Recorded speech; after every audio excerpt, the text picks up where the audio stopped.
जरूरत है और सारे इंसानों के जान और माल का तहफ़्फ़ुज़ हर हुकूमत की जिम्मेदारी है। उसमें सिर्फ अक़लियतों का मैटर नहीं बल्कि सबका मैटर है। तो ऐसा बिल आ जाए कि जिसमें बहुत मरतबा देखा गया कि फसाद इंतज़ामिया की लापरवाही या उनके उसमें शामिल होने से हुआ, उसके सद्दबाब के लिए अगर बिल आता है तो ये मुल्क को उसको वेलकम करना चाहिए, इसमें सियासत नहीं करनी चाहिए।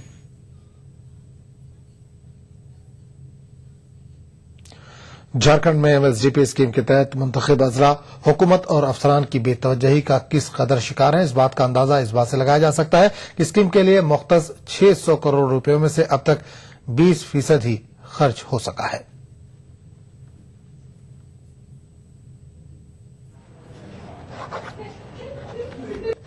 झारखंड के रांची, गुमला, साहेबगंज, पाकुड़, खूंटी और सिमडेगा अजला को कसीर अक़लियती आबादी में शुमार किया जाता है। इन अजला में एमएसडीपी स्कीम भी लागू है। पिछले साल मजीद 13 अजला को एमएसडीपी के तहत मंजूरी के साथ ही 600 करोड़ रुपए फराहम कराए गए थे, लेकिन इस रकम का इस्तेमाल करने में इंतजामिया की तरफ से काफी कोताही बरती गई। मुस्लिम तबका इस लापरवाही पर शदीद नाराजगी का इजहार कर रहा है। इस तरह से एमएसडीपी का लगभग यहाँ 600 करोड़ रुपया आया हुआ है, जो मुसलमानों के फायदे के लिए, यहाँ की माइनॉरिटी के फायदे के लिए होना चाहिए। उस पैसे का सही इस्तेमाल नहीं हो पा रहा है, जिसकी वजह से ना तो झारखंड का विकास हो पा रहा है और न यहाँ की माइनॉरिटी का विकास हो पा रहा है। मुसलमानों का कोई भी भला काम नहीं हुआ। जहां तक केंद्र सरकार है, केंद्र सरकार अपना दायित्व पूरा करती है, लेकिन राज्य सरकार उसको सीरियसली कभी लेती ही नहीं कि यहाँ के लोगों के लिए काम करना है, अल्पसंख्यकों के लोगों का काम करना है। अल्पसंख्यक लोग यहाँ पर पिछड़ते जा रहे हैं और बहुत जमाने से पिछड़ रहे हैं, ये नई बात नहीं है। एडवोकेट मुमताज खान का इल्जाम है कि सूबे में एमएसडीपी स्कीम के निफाज के लिए 11वें पंसाला मंसूबे के तहत 181 करोड़ 40 लाख और 12वें पंसाला मंसूबे में 340 करोड़ रुपए मुख्तस किए गए हैं। मुस्लिम दानिशवरों का मानना है कि इस रकम का इस्तेमाल किया जाता है तो इससे मदारिस की तरक्की के बड़े काम हो सकते हैं, जबकि हुकूमत के जिम्मेदारों का कहना है कि वो कोशिश करेंगे। एमएसडीपी का यहाँ ठीक से, क्योंकि मॉनिटरिंग नहीं होने के वजह से यहाँ पर ठीक से इम्प्लीमेंटेशन उनका नहीं हो पा रहा है। अब सही बात है और इसके हम लोग इसका रिव्यू बैठक भी कर रहे हैं और अधिकारियों के साथ बैठक करके ये कोशिश की जा रही है कि आने वाले समय में जो प्रॉब्लम अभी दिख रहे हैं उसको दूर किया जा सके।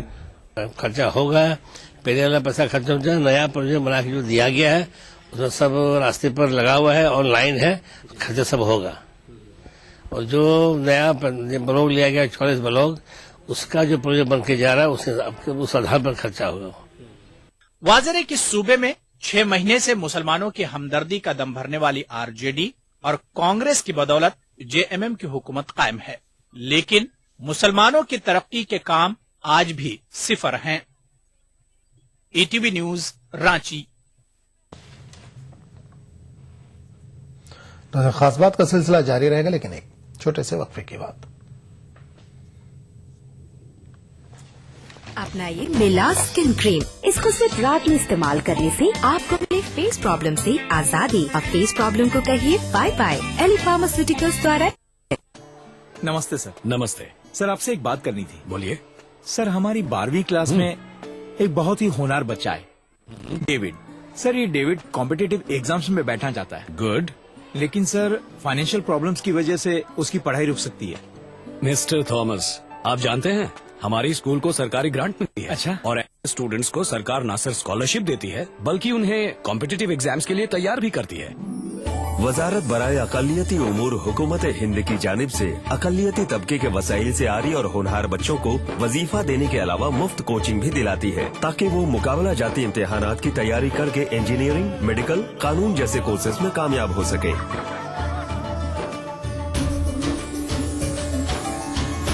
कोचिंग के बल पर हम सपने साकार करें, जीवन को सम्मान मिले, जन जन को अब मान मिले। आप बनेंगे तो बनेगा हिंदुस्तान।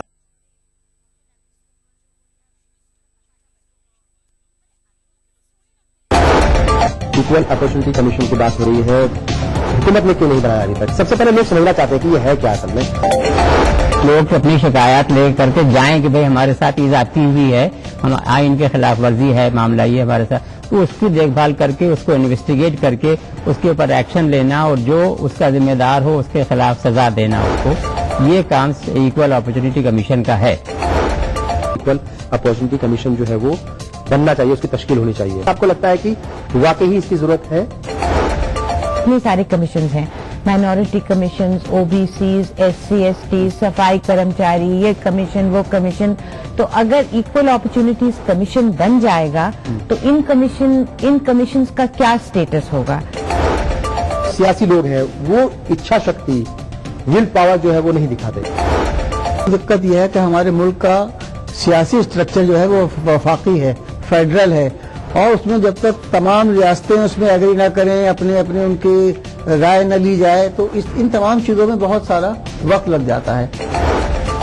यकसा मौक़े कमीशन के उन्वान पर देखिए प्रोग्राम हमारे मसाइल, जुमे की रात 8 बजे और इतवार दोपहर 2:30 बजे, सिर्फ ETV उर्दू पर।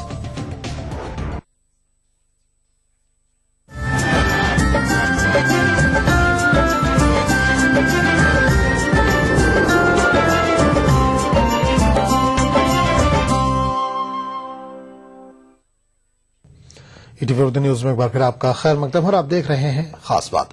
यूपी राब्ता कमेटी ने रियासती हुकूमत से मुतालबा किया है कि रियासत की ब्यूरोक्रेसी में सेकुलर रफ्तार को फरोग देने के लिए खुसूसी तरबियती प्रोग्राम चलाए जाएं। मुजफ्फरनगर फसादात में मुकामी आला अफसरान के रोल पर सवाल उठाते हुए यूपी राब्ता कमेटी के secretary general doctor Jamil Ahmad ने कहा कि इंतजामी उमूर के ओहदे पर फायज जिम्मेदार आला अफसरान को तमाम मज़ाहिब के बारे में बुनियादी मालूमात होनी चाहिए। डॉक्टर जमील ने कहा कि फिरकावाराना फसादात के दौरान आला अफसरान अपनी इंतजामी जिम्मेदारियां निभाने में अक्सर नाकाम साबित हो रहे हैं।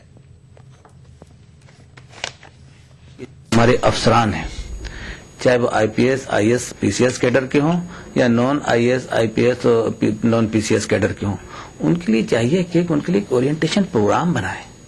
हमारा मकसद क्या है, हम क्या हासिल करना चाहते हैं, उनसे वो आगाह होना चाहिए।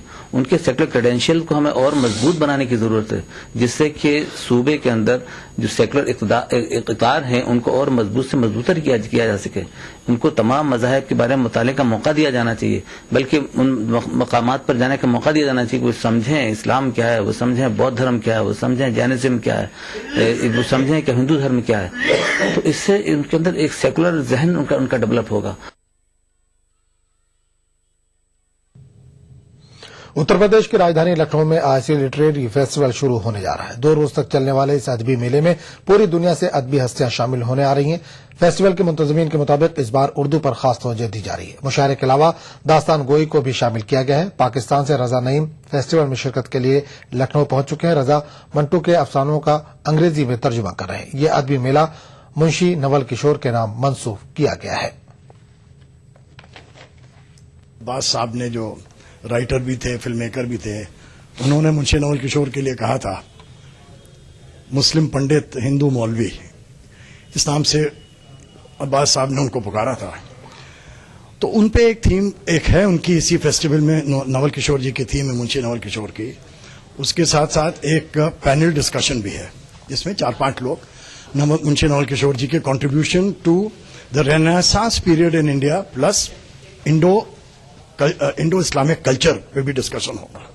उर्दू का बहुत बड़ा फोकस है हमारे इस फेस्टिवल में, क्योंकि उर्दू के तो बहुत से पैनल डिस्कशंस हैं उर्दू पे, और उसके अलावा दास्तान गोई का और मुशायरे का जो खास कार्यक्रम है वो उर्दू बेस्ड है।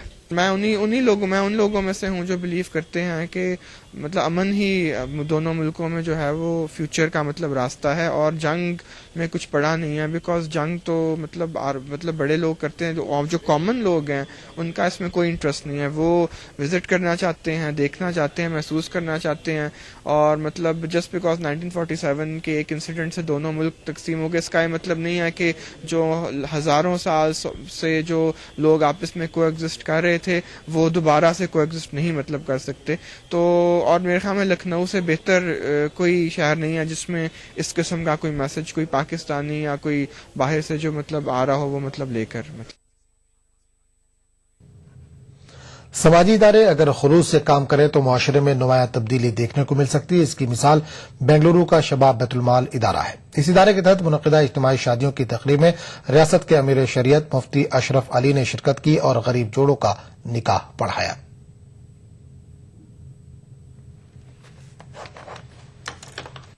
बेंगलुरु का शबाब बैतुल-माल इदारा गुज़िश्ता चंद सालों से मुस्लिम समाज के गरीब तबके की खिदमत करता आ रहा है। मुख्तलिफ समाजी कामों के साथ इस इदारे के नौजवान हर साल गरीब जोड़ों के लिए इज्तिमाई शादियों का एहतमाम करते आ रहे हैं। इस मरतबा इदारे ने शहर के ताज़ा मंडल इलाके में मौजूद संगीन जामा मस्जिद के अहाते में 15 गरीब जोड़ों की शादियां करवाईं। इदारे के सदर का कहना है कि मुकम्मल जांच पड़ताल के बाद इज्तिमाई शादियों की तकरीब के लिए मुस्तहिक जोड़ों का इंतखाब किया गया। दुल्हा दुल्हन को अलमारी, पलंग समेत 36 जरूरी अशिया फराहम की गयी। ऐसा नहीं कि चलो कोई बोल दिए कोई कह दिए, ऐसा नहीं करते। पहले लड़के की भी इंक्वायरी करते हैं और लड़की की भी इंक्वायरी करते हैं, उसके बाद उनको एक टोकन दिया जाता है। इसमें 50 पर 5 मेंबर हैं, सारे मेंबरों के जरिए से एक काम काबू में आता है। निजाम बना के चला रहे हैं, इसमें किसी का ये नहीं है। खुद जवान सब जवान लड़के हैं, इसमें हम दोनों ही उम्र वाले हैं, बाकी सब जवान लड़के हैं और बहुत मेहनत से खुशी से अपना मेहनत का पैसा लगाते हैं। उसके बाद थोड़ा थोड़ा बोल के जमा करते हैं। जो पूंजी हम जमाते हैं कोई चीटी या फंड ऐसा नहीं करते, वो ऐसा ही जमा करते हैं, फिर बिस्मिल्लाह बोल के काम शुरू करते हैं तो अल्लाह उसमें बरकत भी देता है। इन गरीब जोड़ों के लिए सबसे ज्यादा खुशी की बात यह रही कि रियासत के अमीर शरीयत मुफ्ती अशरफ अली ने उनका निकाह पढ़ाया। इस मौके पर मुफ्ती अशरफ अली ने तलकीन की कि दूल्हा दुल्हन अज़दवाजी जिंदगी को इबादत की तरह गुजारें। इसी तरह दूसरे वो हजरात जो पहले से इज़दवाजी जिंदगी गुजार रहे हैं, उनको समझना चाहिए कि वो एक मुस्तकिल इबादत में लगे हुए हैं, जिनसे उनका आधा दीन कमाल पाता रहता है। शबाब बैतुल-माल के तहत 70 गरीब जोड़ों के निकाह हो चुके हैं। इज्तिमाई शादियों के अलावा ईदैन के मौके पर गरीबों में अनाज की तकसीम, बेवाओं को माली मदद और दीगर समाजी काम शबाब बैतुल-माल के तहत अंजाम दिए जा रहे हैं। ETV news Bengaluru. उत्तर प्रदेश के वजीर बेसिक तालीम राम गोविंद चौधरी ने सूबे में बुनियादी तालीम के ढांचे को बेहतर बनाने की यकीन दहानी कराई है। ईटीवी नुमाइंदे इरफान अली से बातचीत के दौरान इन्होंने ये यकीन दहानी कराई, लेकिन उर्दू किताबों में फाश गलतियों के हर सवाल को उन्होंने प्रिंटिंग की गलतियां कहकर टाल दिया। अलबत्ता इन्होंने ये वादा किया कि आइंदा साल ऐसी गलतियां नहीं होंगी। इन्होंने स्कूलों में उस्तादों की कमी जल्द पूरी करने का यकीन दिलाया है। एजुकेशन मिनिस्टर राम गोविंद चौधरी जी हमारे साथ मौजूद है, आइए उनसे बात करते हैं। चौधरी जी, ईटीवी में आपका खैर मकदम है। सबसे पहले हम जानना चाहते हैं कि आपने मौलवी उर्दू की भर्ती शुरू की, बहुत दिनों से लोग उम्मीद लगाए बैठे हुए थे, लेकिन उसमें कुछ दिक्कतें आ रही हैं, उनको कैसे दूर करेंगे आप? नहीं, कुछ दिक्कतें तो हम लोग दूर कर दिए और कुछ मामूली दिक्कतें हैं वो भी दूर की जाएगी। 3 दौर की जो है काउंसलिंग हो चुकी है, लेकिन अभी तक जो वैकेंसी आपने निकाली थी वो फिल नहीं हो पाई हैं, क्योंकि कुछ लोग अदीब माहिर और कामिल कह के बाहर कर दिए गए। कुछ लोगों से ये कह दिया गया कि आपकी डिग्री सेम ईयर की है। तो इस तरह की जो दिक्कतें हैं उस पर आपकी बात हुई है, किस तरह आप आगे बढ़ेंगे? कामिल और आदिब की बात तो हम लोग अब मान ली है। चौथी काउंसलिंग जब होगी तो उसमें उसको समाहित कर दिया जाएगा। और जो सेम डिग्री की बात आ रही है कि एक ही साल में 2 डिग्री मिल गई है, उसको भी हम लोग जरूर निराकरण कराने के प्रयास करेंगे। एक बहुत अच्छी पहल आपने शुरू की थी कि स्कूलों में जो है किताबें बांटने की, यूनिफॉर्म बांटने की। इस साल उर्दू की जो किताबें बांटी गई हैं, एक तो बड़ी ताखीर से मिली, देर से मिली, और जो मिली हैं उनमें गलतियां बहुत हैं, इमले की बहुत गलतियां हैं, कुछ फैक्चुअल एरर भी हैं। तो इस सिलसिले में किस तरह की कार्रवाई आप करने जा रहे हैं? नहीं, इसमें हम जो इसके बड़े अधिकारी हैं उनसे हमारी बात हुई है, जो गलतियां हैं उसको तत्काल सुधारा जाएगा। अगली बार कोई गलती नहीं मिलेगी, हम विश्वासी रहते हैं। आपने जो उर्दू की किताबें बनवाई थी उसके लिए आपने एक्सपर्ट के हायर किए थे, बाकायदा उनकी एक कमेटी बनाई थी, उसके बाद सारा सिलेबस बनाया गया, उसके बावजूद भी ये गलतियां रह गई हैं। कौन जिम्मेदार है इनके लिए? अब इसके लिए तो कुछ प्रिंटिंग कंपनियां ही जिम्मेदार मानी जा सकती है, क्योंकि जैसे 64 का 46 कर देना और किसी के स्थान पर दूसरे का फोटो लगा देना, ये विभाग की गड़बड़ी तो नहीं है, प्रिंटिंग की गड़बड़ी हो सकती है, उसको हम लोग दुरुस्त करवाएंगे। इसको जो किताबें पहुंच गई हैं स्कूलों में बच्चों के पास, उनको कैसे उनका करेक्शन कराएंगे? अभी तत्काल हमने बात की है अधिकारी से, वो जियो कर रहे हैं, वो तमाम उसको सुधार करवाएंगे। उत्तर प्रदेश के पास जो है बेसिक एजुकेशन डिपार्टमेंट का जो महकमा है बहुत बड़ा है और बहुत बड़ी तादाद में आपके स्कूल हैं, लेकिन बहुत से स्कूल अभी भी खाली पड़े हुए हैं, उसमें टीचर नहीं है। कहीं पर ऐसा है कि सिर्फ एक टीचर पर पूरा स्कूल चल रहा है। आपने जो रिक्रूटमेंट का प्रोसेस शुरू किया, लोगों को भर्ती करना शुरू किया, आपने शिक्षा मित्रों को समायोजित करने की बात की है, तो ये जो कमी है स्कूलों में टीचरों की, इसको पूरा करने के लिए सरकार क्या सोच रही है, किस तरह का मंसूबा है? नहीं, जब से नई सरकार आई है तब से हम शिक्षकों की भर्ती के लिए लगातार प्रयत्नशील हैं, लेकिन कहीं न कहीं बाधा आ जा रही है, जिससे जितना हम चाहते हैं उतना भर्ती नहीं हो पा रही है। इसीलिए एक इस बार भी बात पर विचार हो रहा है कि जब तक ये माननीय उच्च न्यायालय, माननीय सर्वोच्च न्यायालय से का फैसला जब तक नहीं आ जाता है, तब तक हम रिटायर्ड टीचरों को भी हायर करके मानदेय पर, एक निश्चित मानदेय पर, उनसे भी शिक्षकों की कमी को पूरा करने का प्रयास करने पर विचार चल रहा है। अभी जो आपका पूरा जो ढांचा है बेसिक एजुकेशन मिनिस्टर का, किस तरह की आप इसमें इस्लाह या सुधार करने की कोशिश कर रहे हैं, किस तरीके से इसको बेहतर बनाने के लिए अग्रसर हैं? नहीं, हम हैं, हमारे राज्य मंत्री वसीम साहब है, हमारे राज्य मंत्री जोगेश प्रताप सिंह है, हमारे राज्य मंत्री कैलाश चौरसिया है, हम चारों लोग मिल करके बराबर प्रयत्नशील में हैं कि हम इस मामले को सुधारें। बहुत सुधर भी गया है, अब बहुत कम है, जो हमको आशा है कि अगले साल तक सारा मामला सुधर जाएगा। उन्होंने कहा है कि उनकी पूरी कोशिश है कि जो पूरा निजाम है, बेसिक एजुकेशन सिस्टम है, उसको सही किया जाए और उर्दू के टीचर भर्ती किए जाएं, उर्दू की किताबें भी बेहतर तरीके से छापी जाएं ताकि बच्चे पढ़ के आगे बढ़ सके। कैमरामैन शरद के साथ इरफान अली, ETV न्यूज, लखनऊ। खास बात का सिलसिला जारी रहेगा, लेकिन एक छोटे से वक्फे के बाद।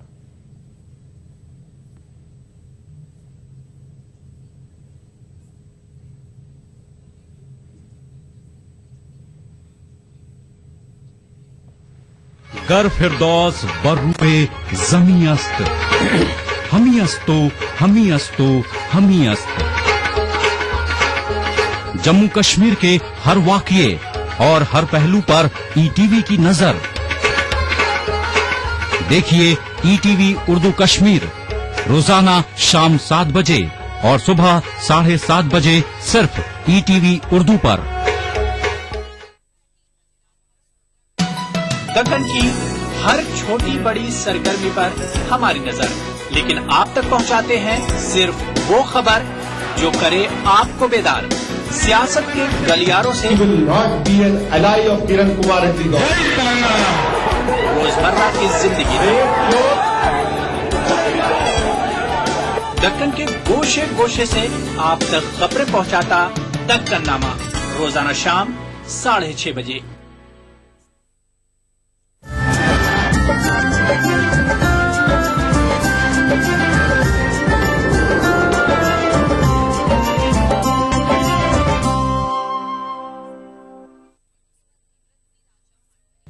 ETV उर्दू न्यूज में एक बार फिर आपका खैर मकदम और आप देख रहे हैं खास बात। बोहरा मुस्लिम समाज के हजारों अकीदतमंदों ने मुंबई के आजाद मैदान में जमा होकर 52वें दाई मरहूम सैयदना बुरहानुद्दीन को खराज अकीदत पेश किया। सैयदना बुरहानुद्दीन के जानशीन सैयदना मुफज्जल सैफुद्दीन की हिमायत का ऐलान किया गया।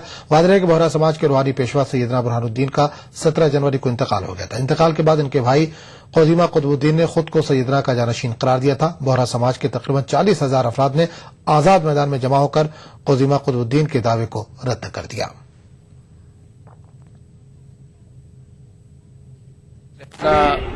मोहम्मद बुरहानुद्दीन साहब जो वफात हुए उनका कॉन्डोलेंस का है, और उनके बाद हमारा इजहार अकीदत है कि उनके बाद जो हमारे 53वें दाई जो कायम हुए हैं सैयदना मुफद्दल सैफुद्दीन, उनके साथ है, हम उनके लिए करके हुए।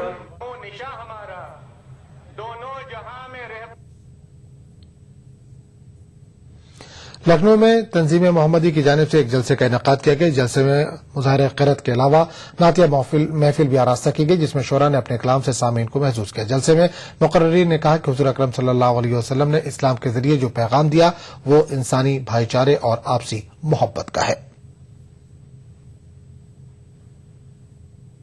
रसूल अकरम सल्लल्लाहु अलैहि वसल्लम का फरमान है कि तुम जमीन वालों पर रहम करो, आसमान वाला तुम पर रहम करेगा। इस पैगाम को सारी कायनात में फैलाने के लिए और आपस में भाईचारा और मोहब्बत का एक संदेश, एक पैगाम पहुंचाने के लिए ये प्रोग्राम किए। आओ फिरदौस की जागीर संभाली जाए, जिंदगी सीरत सरकार में ढाली जाए, जिंदगी सीरत सरकार में ढाली जाए। सरबलंदी की तमन्ना है तो कह दो ये मुजीब, बात सरकार दो आलम की न टाली जाए।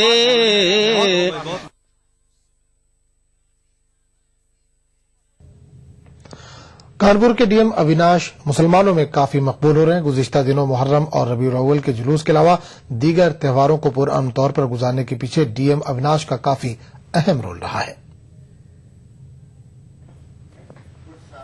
अविनाश सिंह के दरवाजे आवाम के लिए हर वक्त खुले रहते हैं। खास तौर से मुस्लिम समाज में उनको एहतराम की निगाह से देखा जाता है। कानपुर से निकलने वाले मुहर्रम और मोहम्मदी जुलूस को पुरअमन तरीके से निकालने में जो कामयाबी मिली, उसमें अविनाश सिंह की जाती कोशिशों का भी बड़ा दखल है। यही वजह है कि समाज के हर तबके के अफराद बिला झिझक उनके पास आते हैं। कि मैं इस साल ही नहीं, पिछले पूरे साल भी मैंने इन सारे जुलूसों को बहुत ही शांतिपूर्वक निपटाया था।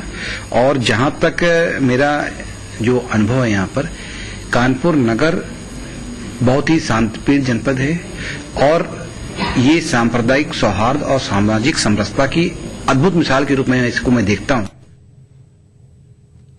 मध्य प्रदेश में जश्न जमहूरिया तकारीब 31 जनवरी तक मनाई जाती है। जश्न में मुख्तलिफ तकरीबात के अलावा मौसीकी की महफिल भी सजती है। गुज़िश्ता रात मारूफ सूफी गुलकार उस्ताद विलायत खान की बेटी जिला खान ने अपनी सूफियाना मौसीकी से भोपाल की शाम खुशगवार बना दी।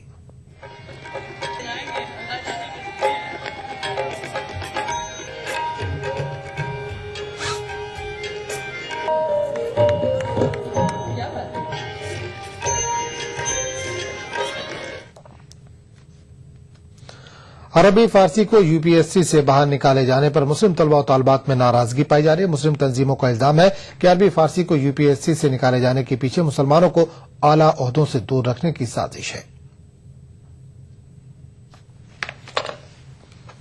अरबी फारसी जबानों को यूनियन पब्लिक सर्विस कमीशन के मुकाबला जाती इम्तिहान से बाहर किए जाने का मामला एक बार फिर से गर्म होने जा रहा है।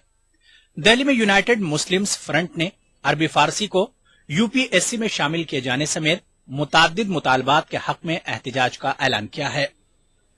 यूनियन पब्लिक सर्विस कमीशन की जानिब से गुज़िश्ता दिनों मुख्तलिफ गैर मुल्की जबानों को मुकाबला जाती इम्तिहान से बाहर कर दिया गया, जिसमें जर्मन, फ्रांसीसी जबानों के साथ साथ अरबी और फारसी जबानें भी शामिल थीं। हुकूमत की जानिब से किए गए इस फैसले को न सिर्फ उर्दू अरबी हलकों ने तनकीद का निशाना बनाया, बल्कि हुकूमत के इस फैसले को मुसलमान मुखालिफ करार दिया जा रहा है। सीधी सी वजह है कि ये मुसलमानों को रोकने की एक साजिश है आईएएस आईपीएस के एग्जाम्स में, ताकि प्रशासन में या हुकूमत में नौकरशाही में मुसलमान नहीं आ जाएं। जिस तरह से पिछले 67 साल में मुसलमानों के साथ एक पॉलिसी चलती आ रही है कि मुसलमान हिंदुस्तान में आज सबसे निचले स्तर पर आ चुके हैं, दलितों से भी निचले स्तर पर आ चुके हैं। खुद गवर्नमेंट के सर्वे कहते हैं, सच्चर कमेटी रिपोर्ट्स कहती हैं। उसी में एक कदम इनका ये भी है कि जो थोड़े बहुत बच्चे आ जाते थे पर्शियन बैकग्राउंड से आईएएस बन करके उनको रोक दिया जाए आईएएस में आने से। पद्मश्री प्रोफेसर रेहाना खातून ने फारसी को बाहर किए जाने को मुल्क के कल्चर, तहजीब और तारीख का नुकसान करार दिया, जबकि मुस्लिम अवाम यूपीएससी के इस कदम को मुस्लिम मुखालिफ करार दे रहे हैं। मुतरजिम होते हैं, यानी सियासी लोग जो हैं, तो वो तो नहीं जानते। अब हम बताने वाले हैं कि क्या जरूरत है इसकी, किस तरह से, तो वो उसको जिस तरह से इंटरप्रेट करते हैं, असल में गलत इंटरप्रिटेशन जो है वो उसके नताइज हैं। फारसी को निकालने की कोशिश, फारसी और अरबी को निकालने की कोशिश बहुत पहले से हो रही, तो उस वक्त भी एजुटेशंस हुए, मेमोरेंडम दिए गए। खास बात में फिलहाल इतना ही। अगले बुलेटिन में आपसे फिर मुलाकात होगी। आदाब।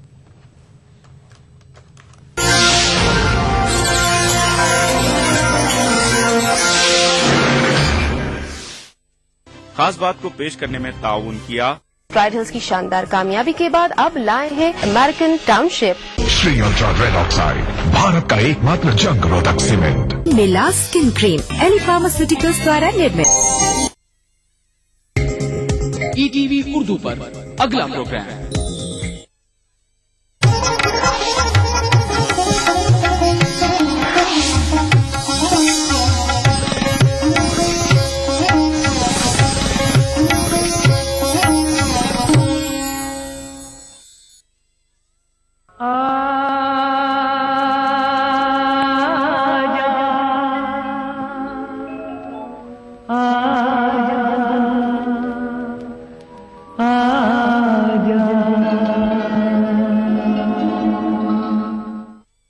मैं पल दो पल का शायर हूँ, पल दो पल मेरी कहानी है, पल दो पल मेरी हस्ती है, पल दो पल मेरी जवानी है।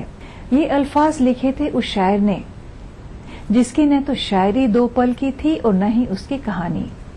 उसकी कहानी भी उतनी ही दिलचस्प है जितनी उसकी शायरी, और ये दोनों ही तब तक दोहराई जाती रहेंगी जब तक इस कायनात में उम्दा शायरी की कद्र करने वाले लोग मौजूद रहेंगे। हम जिक्र कर रहे हैं साहिर लुधियानवी साहब का, जो एक बेमिसाल शायर थे और उन्होंने जो भी अपनी कलम से लिखा वो इनकलाब हो गया।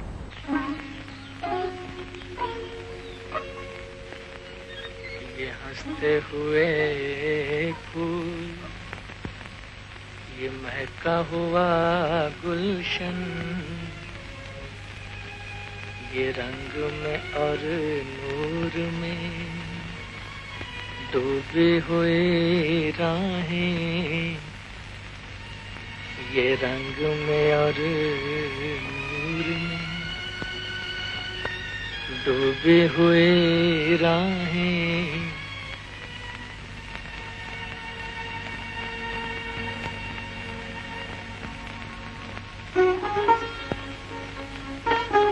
ये फूलों का रस पी के मचलते हुए भंवरे,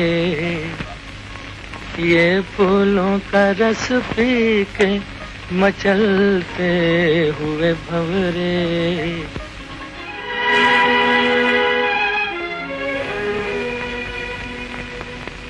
मैं दूं भी तो क्या दूं तुम्हें ऐ शोख नजारो, ले दे के मेरे पास कुछ आंसू है कुछ आहें। साहिर लुधियानवी 8 मार्च 1921 को पंजाब के लुधियाना शहर में पैदा हुए। आज का ये खास एपिसोड हम इसी महान शायर को नजर कर रहे हैं जिसने अपनी गजलों से उर्दू शायरी को एक नया रंग दिया। साहिर साहब ने लिखा था, आओ के कोई ख्वाब बुने कल के वास्ते, वरना ये रात आज के संगीन दौर की, दसले की जानो दिल के ऐसे के जानो दिल, ता उम्र फिर न कोई हंसी ख्वाब बुन सके।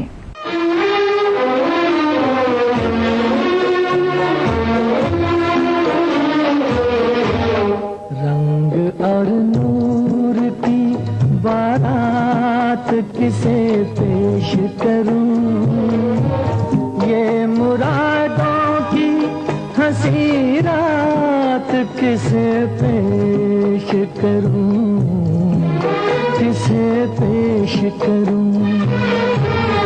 रंग और नूर की बारात किसे पेश करूं, ये मुरादों की हंसी रात किसे पेश करूं, किसे पेश करूं।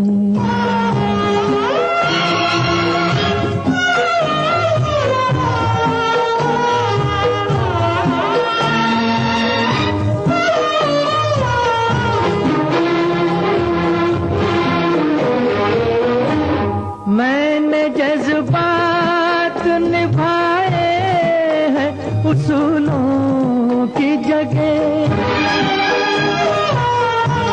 मैंने जज्बात